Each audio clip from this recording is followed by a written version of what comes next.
नमस्ते गाइस। और आज की फाइट वीडियो में सबसे पहले बात करते हैं welterweight fighter Ian Machado Gary के बारे में, जहां पर कपल ऑफ डेज पहले एक रूमर चला था कि मे बी वेल्टरवेट चैंपियन इस्लाम महाचेव की नेक्स्ट फाइट इयन गैरी के साथ होने वाली है, जहां पर इयन गैरी को फर्स्ट ऑप्शन रखा है। और उसी के बाद इयन गैरी एक फोटो को भी पोस्ट करता है जहां पर वो शो कर रहा है कि वो जॉर्जिया जाने वाला है ट्रेन करने के लिए, जो उसने लास्ट फाइट में प्रॉमिस किया था कि अगर उसकी फाइट इस्लाम महाचेव के साथ होती है तो वो जॉर्जिया जाएगा ट्रेन करने के लिए। तो मे बी गाइस जो दोनों के फाइट रूमर्स हैं वो ट्रू निकले, क्योंकि इयन मचाडो गैरी जॉर्जिया पहुंच चुका है और उसने अपने ट्रेनिंग कैंप को स्टार्ट कर दिया है। ये सारी पिक्स को तुम देख सकते हो कि इयन गैरी पहुंच चुका है, और इसी के साथ गैरी ने इलिया टुपुरे का जो सॉन्ग है उसको भी चलाया हुआ है। तो अब बहुत ज्यादा चांसेस लग रहे हैं कि इस्लाम की नेक्स्ट फाइट होने वाली है इयन मचाडो गैरी के साथ। और देखा जाए तो इयन गैरी अभी एक काफी यंग फाइटर है, शायद से वो बस अभी 27 या 28 ईयर्स का है, तो वो बहुत जल्दी और बेटर अपनी ग्रैपलिंग को करने वाला है। But end of the day question ये बनता है कि क्या इतने कम टाइम में ये इनफ है अपनी ग्रैपलिंग को इलीट लेवल का करने के लिए? क्योंकि अगर इस्लाम को बीट करना है तो फिर इयन गैरी को अपनी ग्रैपलिंग को इलीट लेवल का करना होगा। मुश्किल तो ये गैरी के लिए काफी रहने वाला है, तो लेट्स सी वो इतने कम टाइम में कहां तक अपनी ग्रैपलिंग को पहुंचाता है टू बीट इस्लाम महाचेव। और moving on to the next update, तो अब बात करते हैं एक फंबल के बारे में, यानी कि यूएफसी ने एक बहुत बड़ी अपॉर्चुनिटी को मिस किया है जिससे कि वो huge amount of casual fans को अट्रैक्ट कर सकती थी, यानी कि नेटफ्लिक्स की फाइट जो अनाउंस हुई है जहां पर रोंडा राउजी अपना रिटर्न कर रही है और वो फाइट करने वाली है जीना करानो के साथ। रोंडा राउजी एक बहुत बड़ा नाम है, सबको पता है रोंडा राउजी कौन है। लिटरली यूएफसी में विमेंस एमएमए रोंडा राउजी की वजह से हो रही है, और सब जानते हैं कि जो उसने रन की थी यूएफसी में वो कितनी अमेजिंग रन थी। वेरस अगर जीना करानो के बारे में बात करें तुम बोल सकते हो जीना करानो फेस थी विमेंस एमएमए का जब रोंडा राउजी थी भी नहीं। इसके साथ काफी लोगों ने जीना को डेडपूल 1 में भी देखा होगा जहां पर वो एक विलन बनी थी। तो दोनों बहुत बड़े नाम हैं और काफी सालों के बाद दोनों वापस अपना रिटर्न कर रहे हैं, जहां पर ये करने वाले एमएमए फाइट 145 पाउंड्स में। 16 मई को ये फाइट नेटफ्लिक्स में होने वाली है, और यहां पर मुझे लगता है कि यूएफसी ने बहुत बड़ा फंबल किया है। इसका रीजन नन अदर देन डैना वाइट है, जहां पर रिसेंटली रोंडा राउजी का इंटरव्यू आता है कि ये वाली फाइट के लिए सबसे पहले उसने डैना वाइट को पूछा था कि क्या वो ये फाइट यूएफसी में कर सकते हैं, बट डैना वाइट इस फाइट को लेकर इंटरेस्टेड ही नहीं था। डैना वाइट के दिमाग में पक्का ये चला होगा कि ये फाइट एक कैजुअल फैंस की फाइट है, तो ये फाइट हम नहीं बनाने वाले हैं। बट डैना वाइट एक बात बोल रहा है कि एक कॉम्बैट स्पोर्ट के लिए बहुत इंपॉर्टेंट रहता है कैजुअल फैंस का होना। और एक टाइम के लिए इमेजिन करके देखो, रोंडा राउजी वर्सेस जीना करानो की फाइट हो रही है व्हाइट हाउस के कार्ड में। हर कोई इस फाइट को देखने वाला था। इनफैक्ट ये फाइट तुम बोल सकते हो केला हैरिसन और अमेंडा न्यूनेस की जो सुपर फाइट है उससे भी बहुत ज्यादा ऊपर वाली फाइट है, और I bet you women's MMA की ये फाइट सारे रिकॉर्ड्स को तोड़ देती। But end of the day Dana White नहीं माना, और मुझे लगता है कि ये यूएफसी के लिए बहुत बड़ा लॉस है। इसके ऊपर से जले में नमक वाली बात है,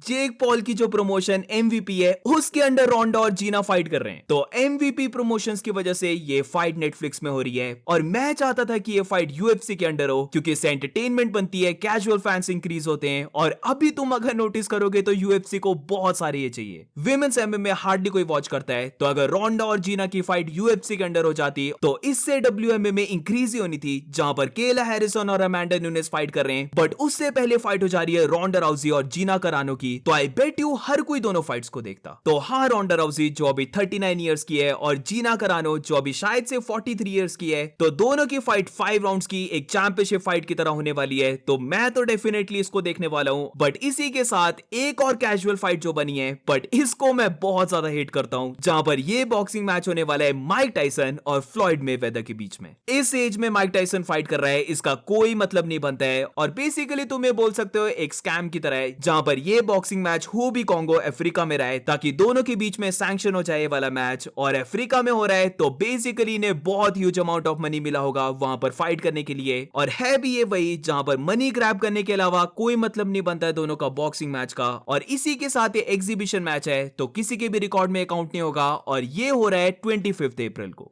माइक टाइसन ऑलमोस्ट 60 इयर्स का हो चुका है, और जेक पॉल की फाइट के बाद ये अपडेट भी आया था कि माइक टाइसन को इंजरीज थी या फिर फाइट के बाद बहुत बुरी इंजरीज हो गई थी, कुछ ऐसा अपडेट आया था। तो आई हेट टू से this, but probably Floyd Mayweather जो 49 इयर्स का है, इन शेप और ट्रेन करते रहता है, वो माइक टाइसन को बीट करने वाला है। अब अगर ये फाइट प्राइम में होती तो नो वे फ्लॉयड मेवेदर माइक टाइसन को बीट कर पाता है। इनफैक्ट बोल सकते हैं दो फ्लॉयड मेवेदर भी एक प्राइम माइक टाइसन को बीट नहीं कर पाते। बट अब माइक टाइसन सीनियर सिटीजन बनने वाला है, उसको इंजरीज हैं, वो ऑब्वियसली अच्छे से मूव नहीं कर पाएगा, तो बेशक उसके पास साइज और रीच की एडवांटेज होगी, बट फ्लॉयड का लग रहा है कि वो विन को ले जाएगा। और moving on to the next update, तो अब बात करते हैं ज़बीट मैगोमेडोव शेरिपोव के बारे में, जहां पर हर कोई इस एक्स यूएफसी फाइटर को जानता है और तुमने वीडियोस को भी देखा होगा कि सबसे बड़ा जो व्हाट इफ वाला फाइटर है वो ज़बीट ही है, जहां पर अगर उसे हेल्थ प्रॉब्लम्स नहीं होती तो उसका बोला जाता है कि वो फेदरवेट का चैंपियन बनता। तो ज़बीट अपना रिटर्न करने वाला है, बट अनफॉर्चुनेटली ये रिटर्न एमएमए में नहीं हो रहा है, बल्कि वो ग्रैपलिंग मैचेस करने वाला है। बेसिकली वो बीजेजे करेगा, जहां पर उसे साइन भी कर लिया है। और अब इसी को लेकर लाइट वेट फाइटर अरमान सुरुकी ने अपने नेम को पुट ऑन किया है, जहां पर वो लिखता है कि कौन ये फाइट को देखना चाहता है। तो मे भी हमें अरमान सुरुकियन और ज़बीट मैगोमेडोव शेरिपोव के बीच में एक ग्रैपलिंग मैच या फिर बीजेजे का मैच देखने को मिल जाए, जो कि टू बी ऑनेस्ट अभी यूएफसी में ऐसा लग रहा है कि बड़ी फाइट्स नहीं हो रही हैं। तो ये दोनों के बीच में भी मैचअप बहुत अमेजिंग और डेफिनेटली मैं देखने वाला हूं। और moving on to the next update, तो अब बात करते हैं कॉनर मैग्रेगर के बारे में, जहां पर कॉनर एक ट्वीट को करता है जो उसने रिसेंटली डिलीट कर दिया है, बट यहां पर कॉनर ने बेसिकली कंफर्म किया है कि वो अपने रिटर्न को करने वाला है, जहां पर यूएफसी ने उसे एक ओपोनेंट ऑफर किया और उसने वो ओपोनेंट को एक्सेप्ट कर लिया और फाइट डेट को भी उसने एक्सेप्ट कर लिया है। तो कॉनर बस अब कॉन्ट्रैक्ट के लिए वेट कर रहा है। और इसी के साथ मैंने कॉनर की एक इंस्टा स्टोरी को भी देखा था, जिसका अनफॉर्चुनेटली मैं स्क्रीनशॉट नहीं ले पाया, बट जो फ्यू डेज पहले मैंने वीडियो में कवर किया था कि नेट डियाज ने बोला है कि वो कॉनर के साथ व्हाइट हाउस में ट्रिलॉजी फाइट कर सकता है, तो उसी को कॉनर ने अपनी स्टोरी पर रीपोस्ट भी किया था। तो इसीलिए मेरी ओपिनियन में बहुत ज्यादा चांसेस हैं कि एक्चुअली हम कॉनर का रिटर्न देखने वाले हैं और वो व्हाइट हाउस में फाइट करेगा नेट डियाज के साथ। And that's it for today guys. आज की फाइट वीडियो में बस इतना ही। अगर तुम्हें वीडियो अच्छी लगी हो तो please make sure to like subscribe. मिलते हैं नेक्स्ट वीडियो में।